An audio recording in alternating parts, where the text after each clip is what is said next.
어, 저희 어머니께서 어제 한국으로 돌아가셨으면 한 두 달 저희랑 같이 지내시다가 한 80세 이제 가까이 되셨는데 매년 뵐 때마다 이 몸 상태와 마음 상태가 달라지시는 것 같아요.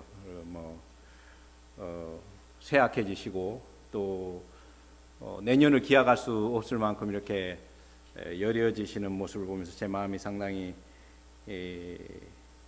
안 됐었습니다.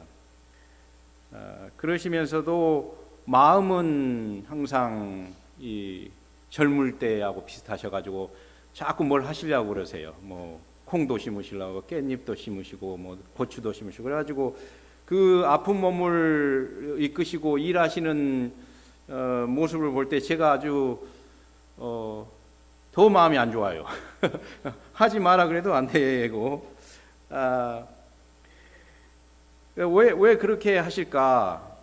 왜 그렇게 그냥 편안하게 쉬시지? 어머니께서 하시는 말씀이 내가 이렇게라도 안 하면 무슨 낙으로 살겠냐.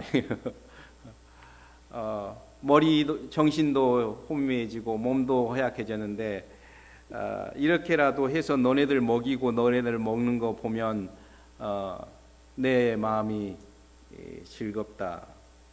인생의 낙을 앗아가 버리는 것처럼 슬픈 건 없는 것 같아요. 우리의 인생 가운데서 그 락, 즐거울 락, 그 즐거움이 없어진다는 것. 그래서 그 즐거움을 찾기 위해서 우리는 뭐 쾌락이라는 것도 있고 또 오락이라는 것도 만들고 뭐 희락이라는 것도 있고 이 즐거움에 관련된 것들을 우리는 많이 추구하면서 삽니다. 그래서 사람들은 인생의 궁극적인 목적은 행복이다 이렇게 규명짓고 사회학자들은 말하고 있습니다.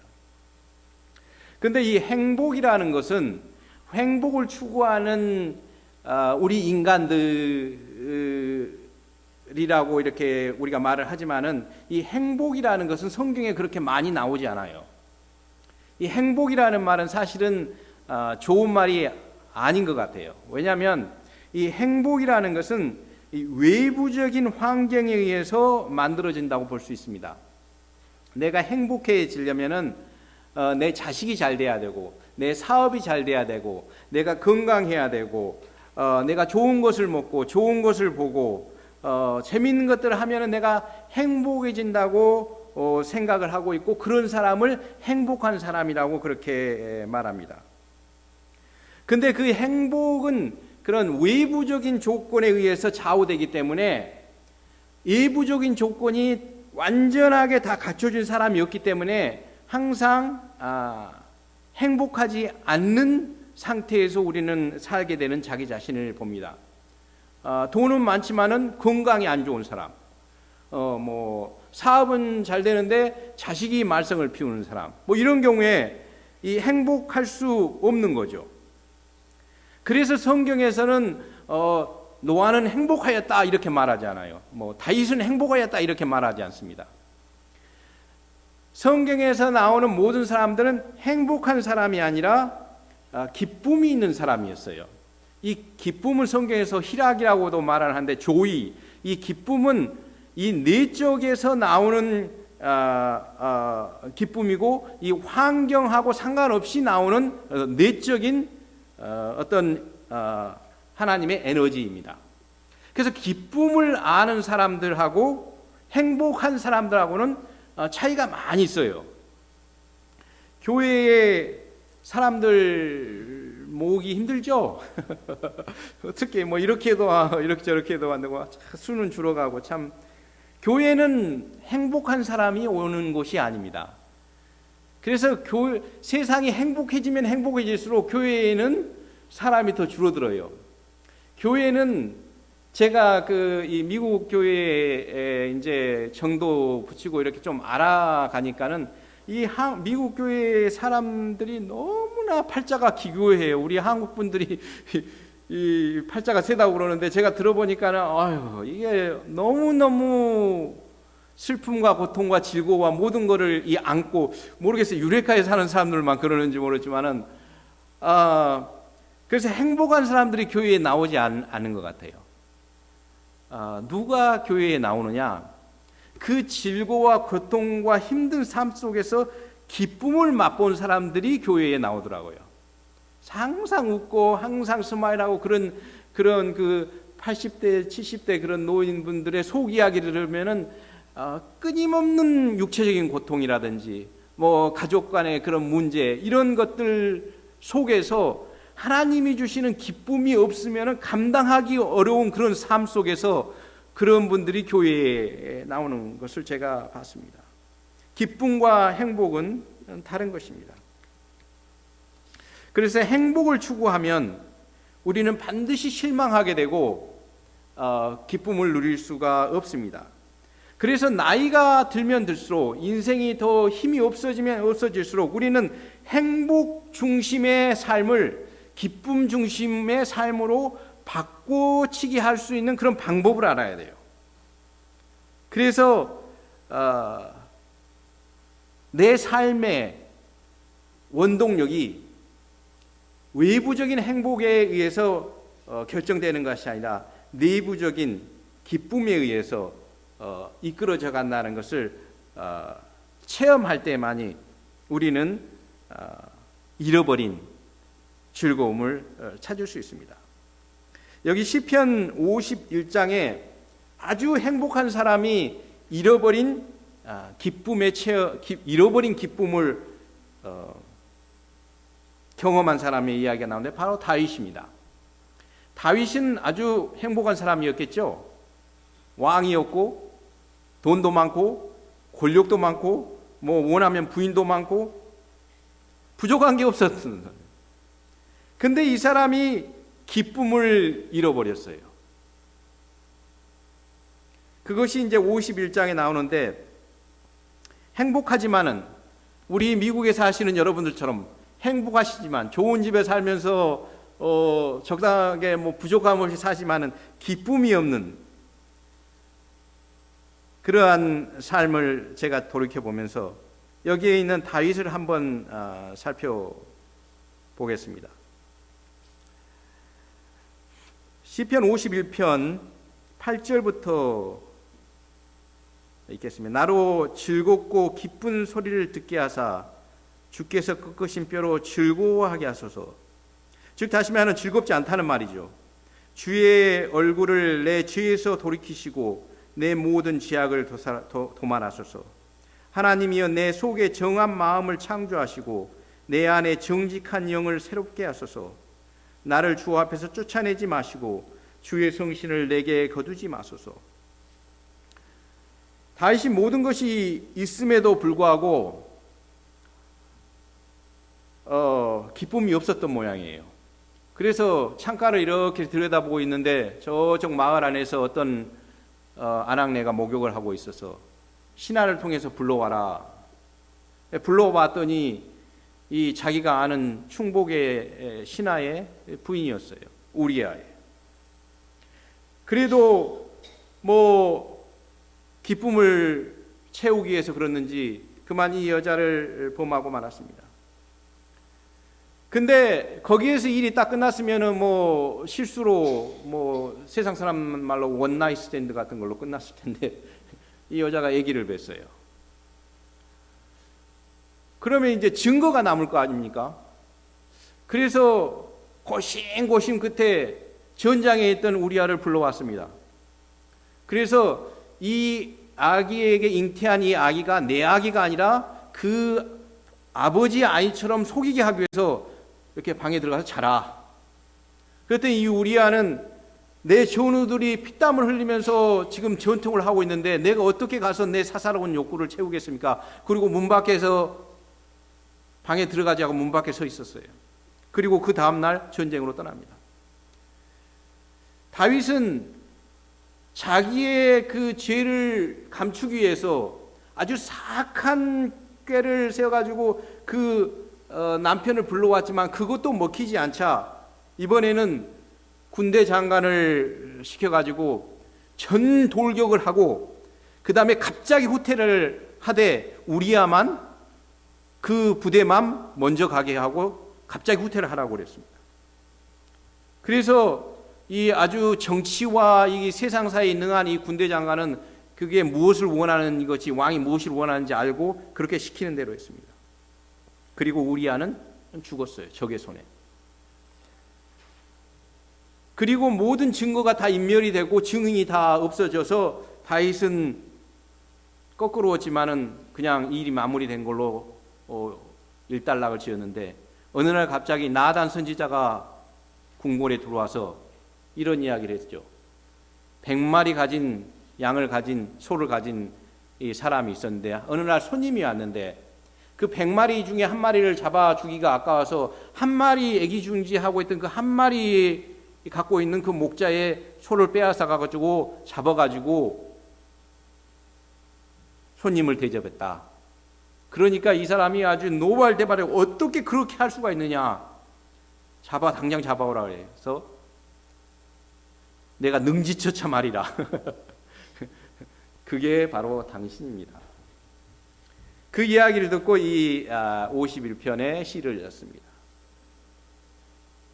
여러분, 사람이 생각할 수도 없고 정말 혐오스럽고 사악한 그런 행위를 볼 때 우리는 천벌을 받아도 마땅치 않다고 그렇게 말을 하죠. 그런 일을 다윗은 했어요. 그리고 나서 이 시편을 읽어보면은 아주 짜증스럽습니다. 저는 어떻게 사람이 이런 그가 전에 했던 말, 뭐 과거에 했던 말이 이게 들어오지가 않아요. 어떻게 사람이 그렇게 할 수가 있을까? 그리고 8절 12절에 그렇게 하자마자 그가 받은 그 증상은 즐겁지 않다라는 것이죠. 나로 즐겁고 기쁜 소리를 듣게 하사 주께서 꺼시김포서 즐거워하게 하소. 사람이 즐거워지지 않습니다. 아무 것을 해도 하고 싶지 않아요. 저에게 원함을 다시 회복해 주십시오. 아무리 먹어도 밥맛도 없고 무슨 재밌는 걸 해도 웃기지가 않아요.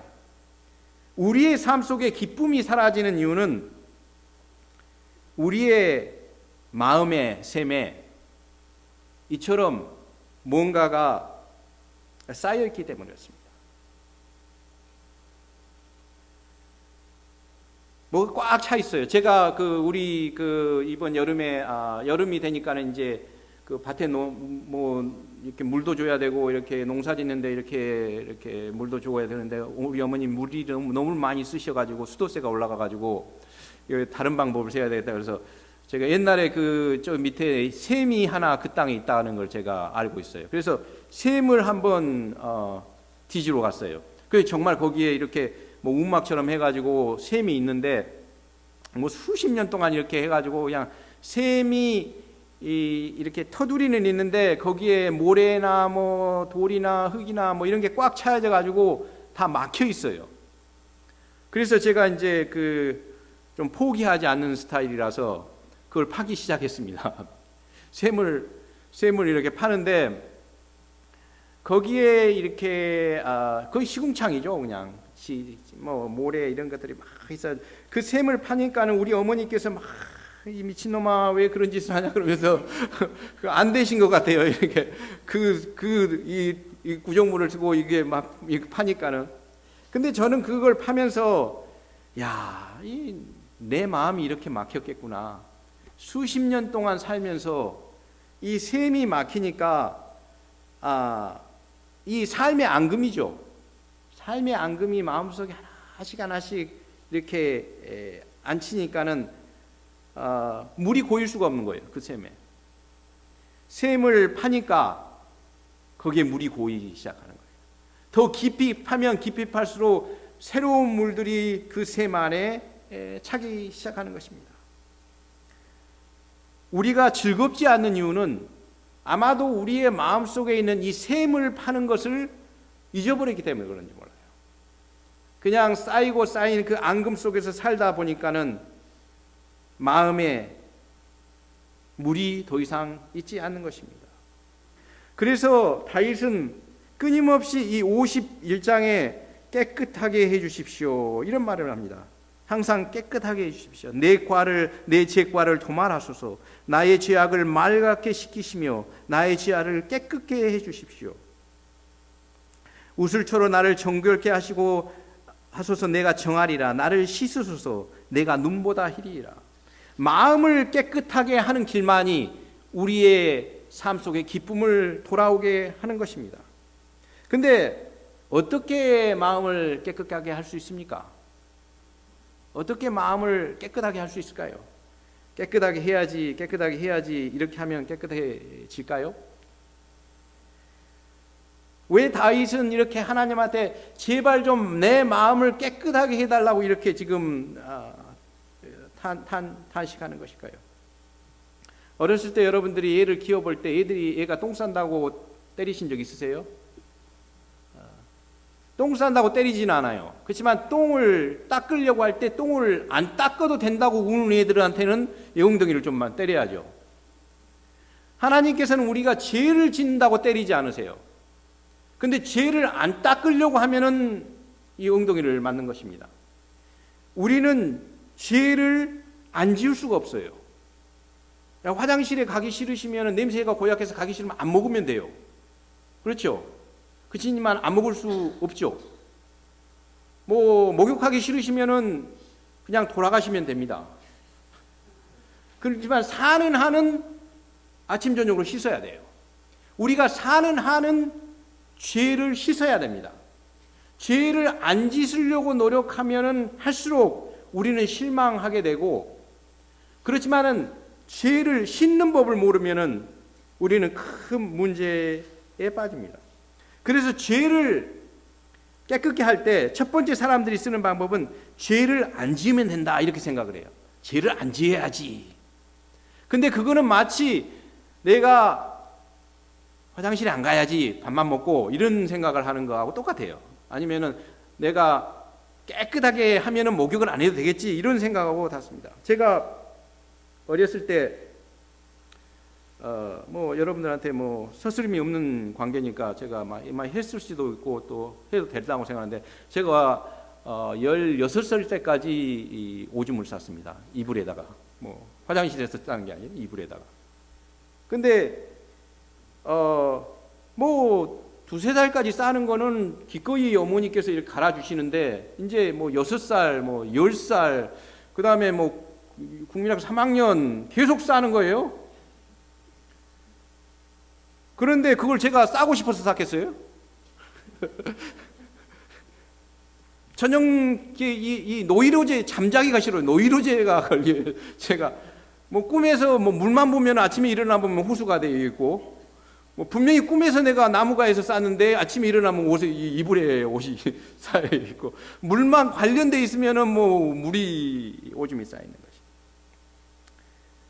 즉 무의식적으로 싸는 것입니다. 나의 의지하고 상관없이 싸는 거예요.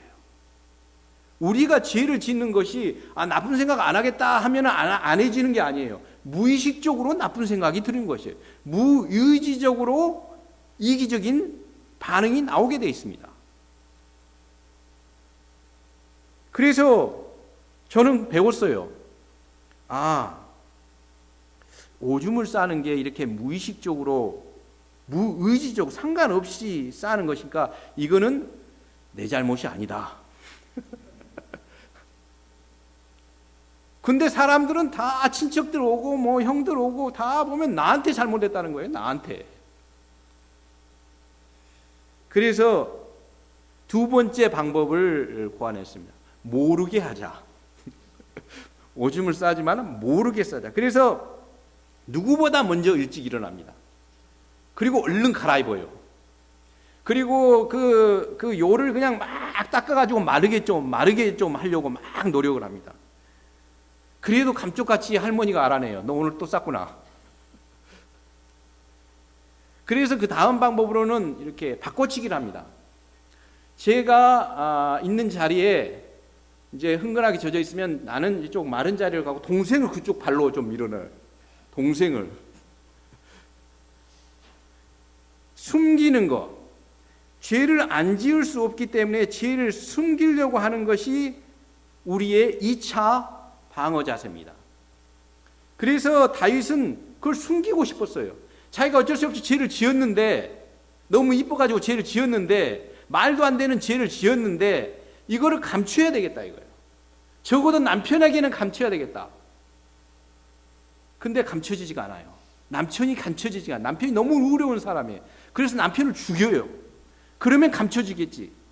우리는 죄를 가지고 어떻게 하면 이걸 감출까? 그러다 보니까는 더 큰 죄를 짓게 됩니다.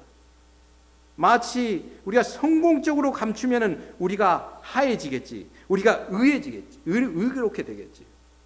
여러분, 제가 이렇게 옷 입고 이렇게 하니까 괜찮은 사람 같죠? 여러분, 저 속을 아시면은 아주 다윗만큼이나 나쁜 사람입니다. 우리 모두가 마찬가지예요. 손으로 수돗물을 막으면 막을수록 그 압력이 강해지듯이 우리가 죄를 막으면 막을수록 그것이 튀어나오게 되어 있습니다.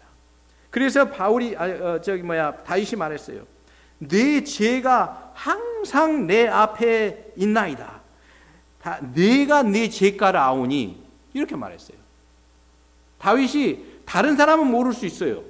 그러나 내가 내 죄가를 알고 항상 내 앞에 죄가 있다는 거예요. 제가 이렇게 얼굴이 좀 시커멓고 험한 이유는 그 12년 동안 이 오줌 싸는 거를 감추려고 하니까 다른 사람은 몰라요. 근데 그걸 아침마다 가가지고 친구들한테 감추려고 하니까 나는 아는데 이 표정이 즐거운 표정이 나올 수가 없죠. 죄를 감추는 것은 불가능한 것입니다. 최선을 다해서 노력을 해보자, 이렇게 말을 할 수도 있어요.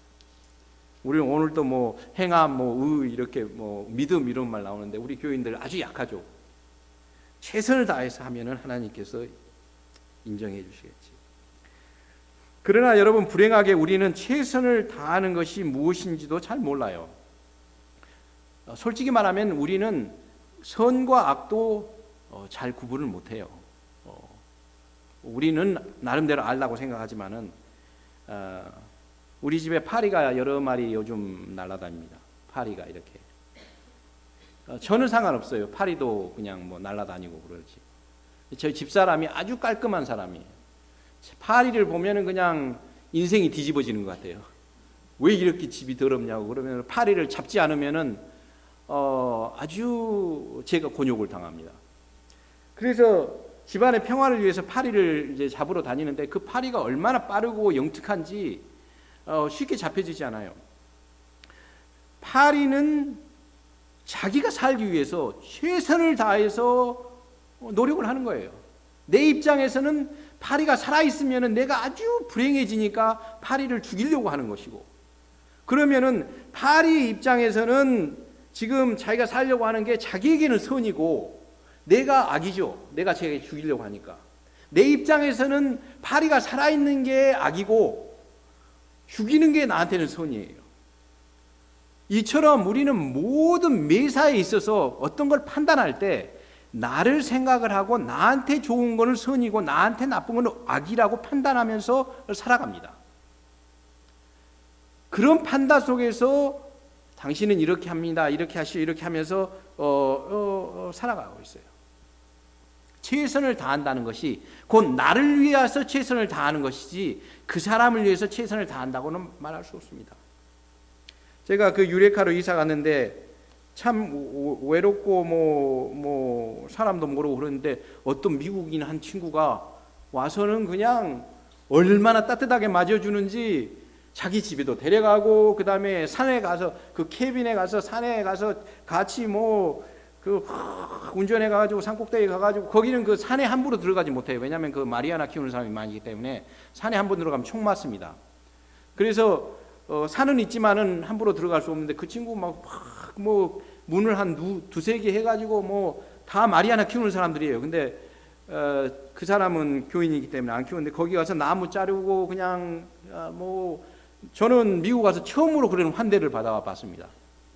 둘이 이야기하면서 근데 어느 날 그 제1에서 전화가 왔어요.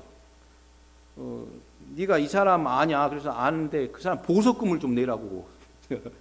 뭐 5만 불 보석금을. 아니 나 그 사람 딱 한두 번 만났는데 그 사람 뭐 친척도 많고 친구도 많은데 무슨 일이냐 그랬더니 이 사람이 정신병, 정신불안 증세가 있어가지고 사회에 무리를 일으켜가지고 감옥에 갔대요. 즉 다시 말하면은 내가 만나서 그 놀았던 그 친구는 정신이 이상했던 정신이 이상했던 애였던 거예요.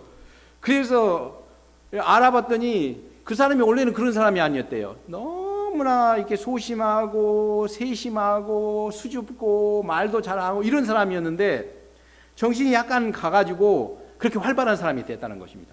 근데 나는 그 세심하고 아주 소심하고 이런 사람은 모르잖아요. 저는 아주 활발하고 그냥 뭐든지 막 하고 막 이런 사람을 아는데 어디를 가다가 이렇게 기름이 떨어졌어요.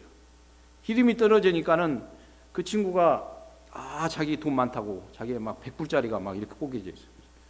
야 그러면은 우리 이렇게 길거리에 가면서 이렇게 돈을 좀 보여주면은 차가 좀 쓰지 않겠냐. 그래서 그러자고 그랬더니 돈을 또 뭉치려가지고 이렇게 막 보여주라. 야 그렇게 많이 보여주면 총 맞을 수도 있으니까 한 장만 보여줘라. 20불짜리 딱 보여주니까는 차가 서요. 그래가지고 뭐 물론 그분들이 다 그로워하는 분들이지만 이렇게 도움을 받았는데 그렇게 하고 다니면은 부인은 좋아하겠어요? 부인은 아주 싫어하죠. 주위에 그를 아끼는 사람은 아주 힘들게 그 세월을 살았습니다. 근데 요즘은 이 약을 먹어가지고 정상으로 돌아왔어요. 근데 정상으로 돌아왔는데 그분의 그 정상적인 모습은 저하고는 영 안 맞는 거예요. 그냥 안녕하세요. 저도 안녕하세요. 이렇게 하고 그냥 뭐 무슨 말을 해도 그냥 뭐 대답도 하지 않고 그냥 아주 소극적이고 속으로 저는 옛날에 그 애를 미스하는데 그런 말을 할 수가 없죠. 사람의 그 머릿속에 있는 그런 화학 물질이 조금 작용하는 데 따라서 사람이 그렇게 바뀔 수 있습니다. 우리가 아무리 내 머리로 이것이 옳고 뭐 이렇게 살고 이렇게 살아 이렇게 했다고 한다라도 우리 속에 있는 약간의 화학 물질만 바뀌어지면 여러분들도 얼마든지 다른 사람이 될 수 있어요.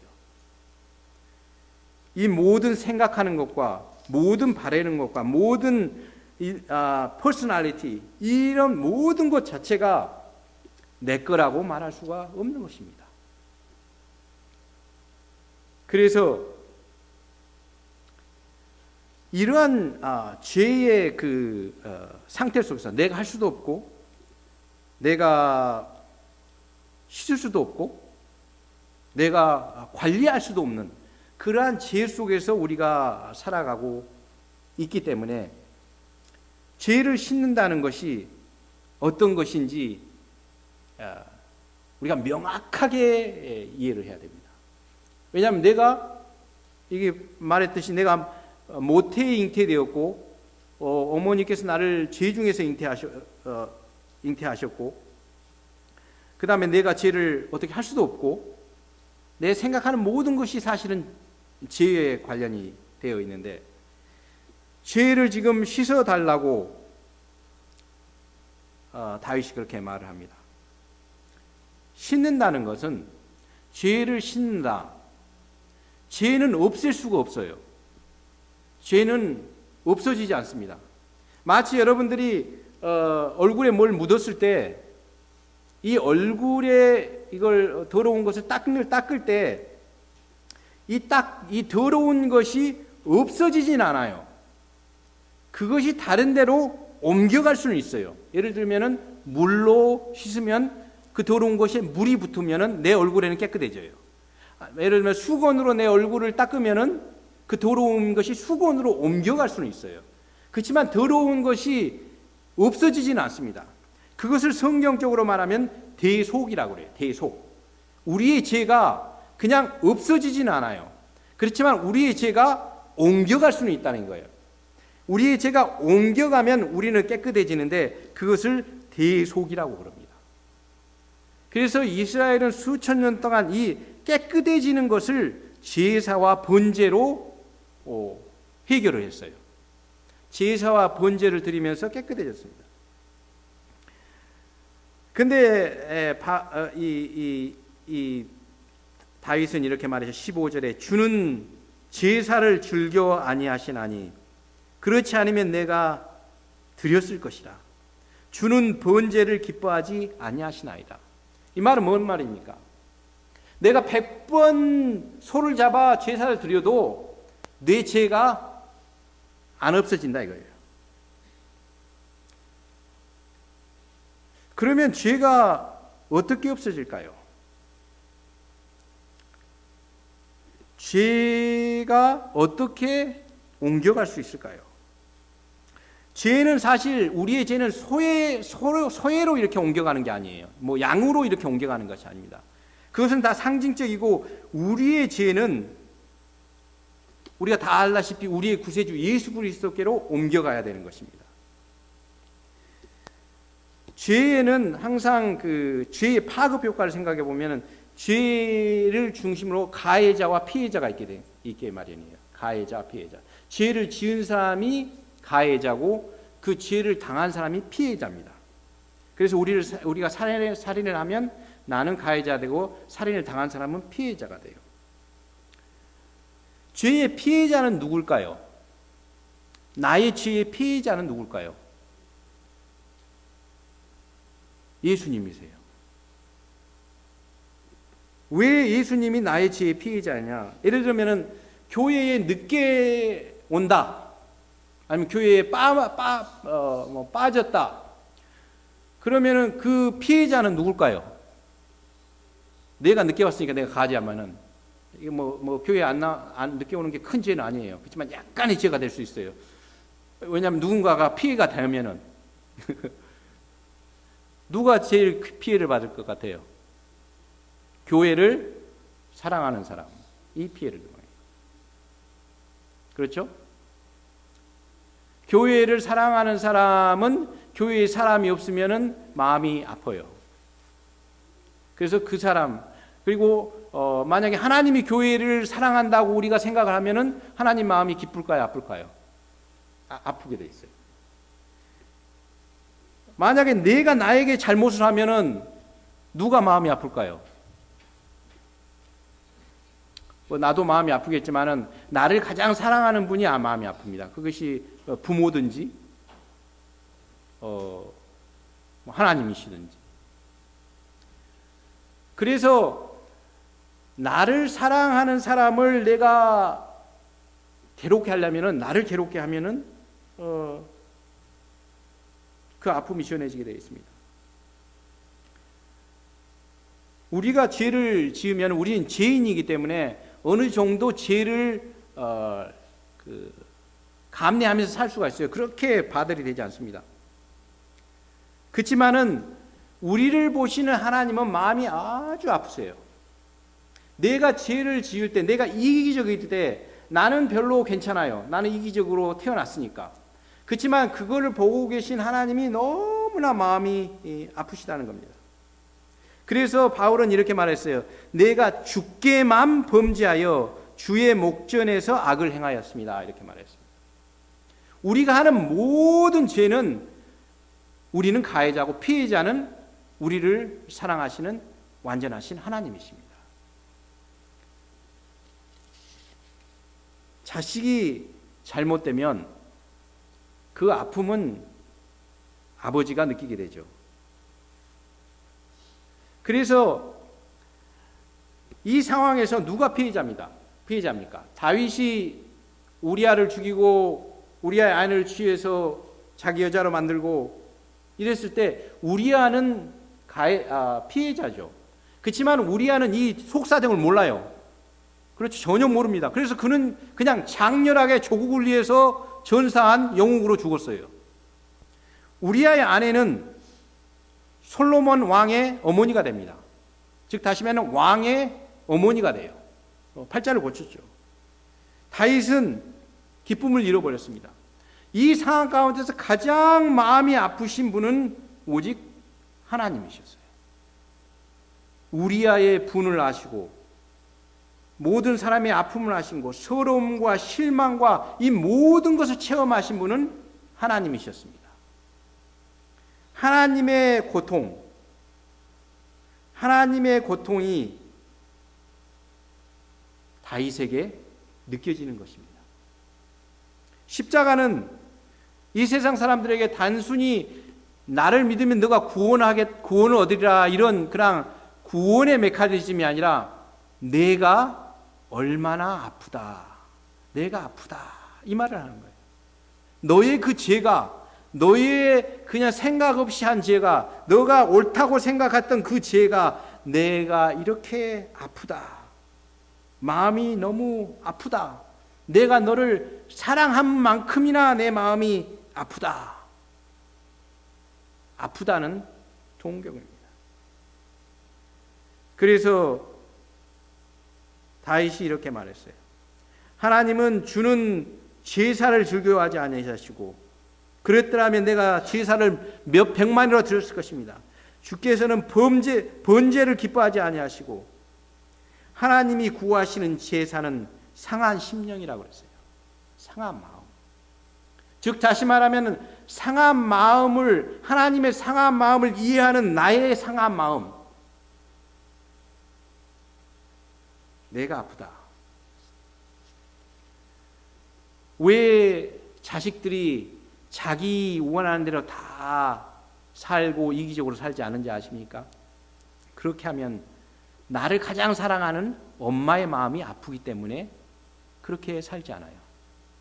여러분 자식들이 속을 썩이고 이해를 못한다 이렇게 하면은 여러분이 아픈 마음을 자식에게 전달을 시켜주면 그 자식은 결코 건너가지 않습니다.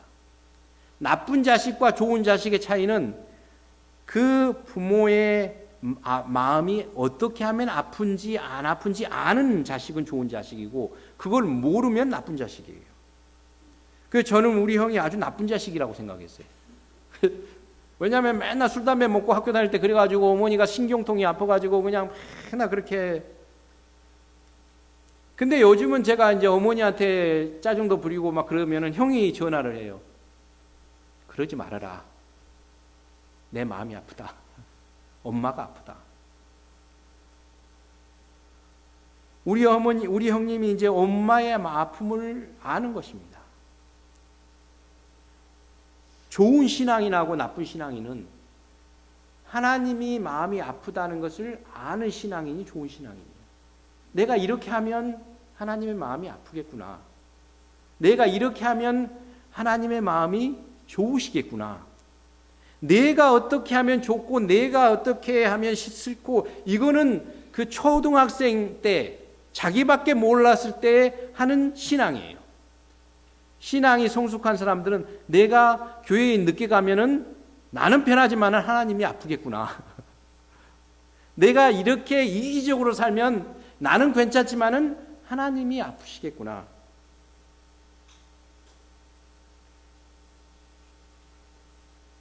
죄는 흉악해서 아픈 것이 아니라 나를 가장 사랑하는 사람을 아프게 하기 때문에 나쁜 것입니다. 그러나 불행하게 우리는 죄를 안 짓고 싶어도 안 지을 수가 없어요. 그래서 끊임없이 하나님께서 너의 죄를 나한테 주라고 그렇게 말씀하셨어요. 즐겁게 사는 첫 번째 비결은 이 죄를 하나님께 떠맡길 수 아는, 내가 오늘 아무리 올바르게 살았을지라도 혹 무의식 중에 무의지 속에 행한 나의 죄를 주님께 드립니다.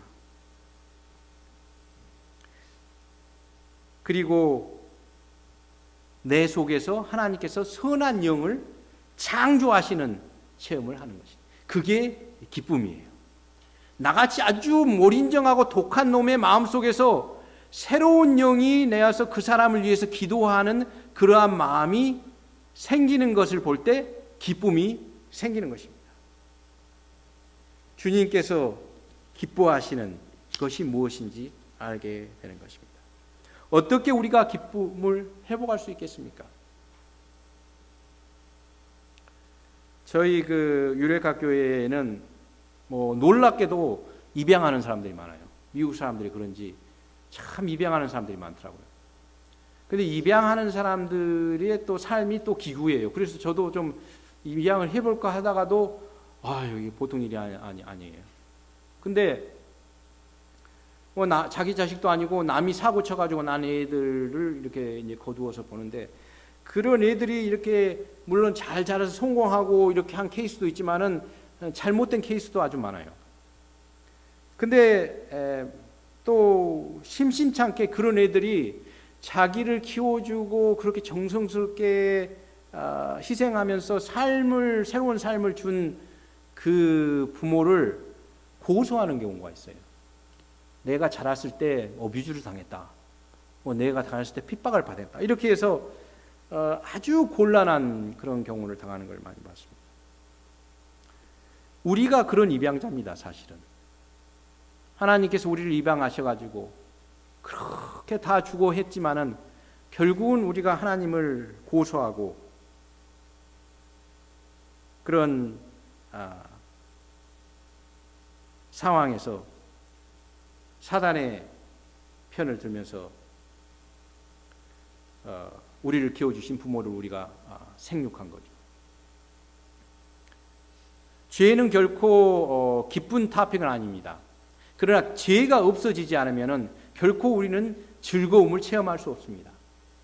내가 얼마나 큰 죄의 이슈를 가지고 있는지를 인정하지 않으면 우리는 결코 죄를 씻으려고 하지 않고, 우리가 죄를 씻는 법을 모르면 결코 우리는 기쁨을 다시 되돌려 받을 수 없습니다. 저와 여러분이 기쁨을 체험하기 위해선 통곡해야 됩니다. 그리고 우리 속에서 완전히 내 죄를 도말하셨고 해결하셨고, 나에게 있어서 완전한 번제, 여기 보면은 의로운 제사와 번제와 온전한 범죄를 기뻐하신다고 해요. 그 완전한 범죄로 내 죄가 완전히 해결됐다는 것을 믿지 않으면은 기쁘게 살 수가 없어요. 왜냐하면 죄의 힘이 너무 크기 때문에 그렇습니다. 우리는 바꿔치기 한 사람들입니다. 우리의 죄는 더 이상 내 죄가 아니라 우리의 죄는 예수님의 죄가 됐고, 예수님의 기쁨과 즐거움이 곧 나의 즐거움이 됐습니다. 왜 우리가 즐거울 수 있습니까? 예수님의 즐거움을 우리가 알아야 됩니다. 저는 이렇게 교회가 제가 다니는 교회도 이제 숫자가 오르락내락하고 이렇게 해가지고 아주 골치가 아파요. 어떻게 하면 교회가 부흥이 할 수 있을까? 제가 산타로스에 가끔씩 오지만은 상당히 염려된 마음으로 옵니다. 왜 그분이 안 오실까? 그분이 안 보이시네. 그분은 어떻게 신앙생활을 하고 계실까? 이러면서 뭐 교회에 나오는 숫자보다도 그분의 신앙이 걱정이 돼요. 그래서 여러분들에게 제가 다음에 올 때, 언제일지는 모르지만 다음에 올 때까지 숙제를 하나 드릴게요. 이것은 신앙의 기쁨을 회복하는 길이고 교회가 살아날 수 있는 아주 단순한 방법입니다. 그것은 하나님의 즐거움에 동참하는 것인데, 하나님의 즐거움에 동참하는 것은 영혼을 케어하는 거예요. 영혼을 케어하는 것입니다. 그냥 교회에 나오게 하는 것이 아니라 영혼을 내 마음속에서 케어하게 되면은 내 속에서 기쁨이 솟아나게 됩니다. 즉 다시 말하면 내 자신의 신앙만을 생각하고 내 자신의 행복만을 추구하는 그런 신앙에서 탈피해서 누군가 내가 아닌 다른 사람을 위해서 염려하고 기도하고 생활할 때 내 속에 기쁨이 생기더라 이 말입니다. 그래서 어떻게 케어하느냐? 페이스, P-A-C-E. 예수님 목자와 함께 동행할 때 그 페이스, 이 네 글자를 통해서 여러분들이 꼭 실천하게 되시기를 바랍니다. 먼저 아주 구체적으로 제가 말씀드리니까 꼭 실천하시기 바랍니다. 아시겠죠? 약속하세요. 꼭 물어보겠습니다. P는 프레이어예요. 근데 5사람을 여러분이, 제가 레커멘드 사이즈는 5사람이에요. 자기가 아주 싫어하는 사람 한 사람, 자기가 아주 아끼는 한 사람, 3명은 자기보다 신앙이 좀 약하다고 한 3사람, 5사람을 선택을 하세요. 아무에게 말하지 말고 내가 5사람을 하나님 앞에 선택을 해서 그 사람들을 위해서 내가 날마다 기도하는 것입니다. 나의 자식, 나의 사업, 나 건강 이런 거 기도 다 끝내시고 이 5사람을 위해서 기도를 하세요. 아시겠죠? 하실 수 있으시겠죠? 5사람. 나 외에 5사람. 5사람이 너무 많으시는 분은 2사람만 하셔도 돼요. 또 시간이 많으시는 분은 뭐 10사람 하셔도. 그렇지만 5사람을 꼭 저하고 여러분하고 하나님 사이에서 5사람을 위해서 나는 기도를 해야 되겠다. 우리 교회 안에서. 그리고 그 5사람을 위해서 기도하는 게 P고 그 다음에 available이에요. A는. 그 5사람이 나에게 뭔가를 요청했을 때 이삿짐을 날려달라든지 뭐 시장을 봐달라든지 언제든지 내가 available 하겠다. 그걸 여러분의 스케줄 안에 들으세요. 이 5사람을 위해서는 내가 언제든지 발벗고 나가겠다. 그리고 C는 컨택입니다. 내가 이 5사람에게 적어도 한 일주일에 한 번, 그게 아니면 2주일에 한 번 내가 컨택을 하겠다. 텍스트 요즘은 잘하죠. 텍스트를 하셔도 되고 전화를 해도 되고 한번 만나서 우리 한번 걸을까? 뭐 같이 시장을 갈까? 컨택을 하셔야 돼요.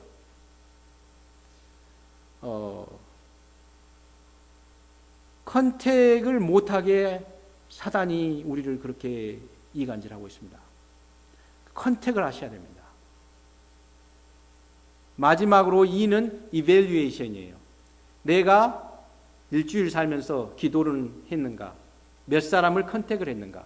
한 달을 살면서 내가 몇 사람을 컨택을 이거를 적으세요. 이 4가지만 여러분이 하시면 제가 다음 올 때 여러분의 얼굴이 달라질 거고 이 교회의 분위기가 달라질 거고 세상이 달라집니다. 사실은. 어때 한번 해보실 분? 2분밖에 없어요. 3분. 뭐 다음에 올 때도 비슷하겠네요.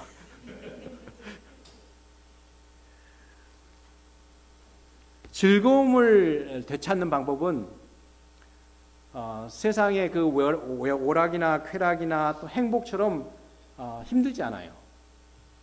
그저 나의 죄가 하나님께로 옮겨갔다는 것과 내가 하나님이 즐거워하시는 것이 무엇이고 아파하는 것이 무엇인지 센시티브해지면은 우리는 그분의 즐거움에 동참할 수 있습니다.